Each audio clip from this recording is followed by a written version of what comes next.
ба болои Каъба баромадани якчанд шахси номаълум тамоми мусалмонҳои дунёро аллакай ғазабнок кардааст.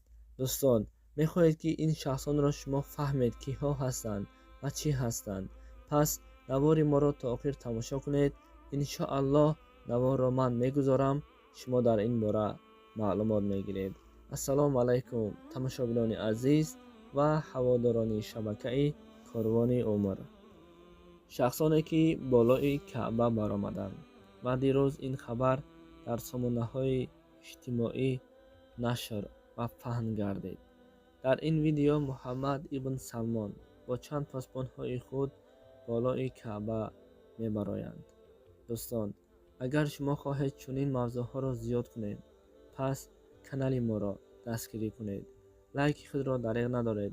лайки шумо фақат барои паҳн гардидани наворҳо кӯмак мерасонаду халос. Каъба ин масҷиде ки дар дунё аз ҳама беҳтарин ва поктарину муқаддастарин макон мебошад. дар ин макони муқаддас чанд паёнбарон ва аз ҷумла паёнбари охири замон Муҳаммад ибн Абдуллоҳ саллаллоҳу алайҳи ва саллам низ зиндагӣ кардааст. Каъбаро пеш аз омадани дини ислом мушрикони Макка низ муқаддас медонистанд. дар ин ҷо бисёр муъҷизаҳо содир шудааст. барои мисол, Абраҳа барои Каъбаро вайрон кардан вақте бо аскарони худ меояд, худованд бар онҳо ва барои дифоъ аз Каъба паррандаҳои абобулро равон мекунад. паррандаҳо дар доҳони худ яктои санг гирифта меораду аз боло ба онҳо мепартояд.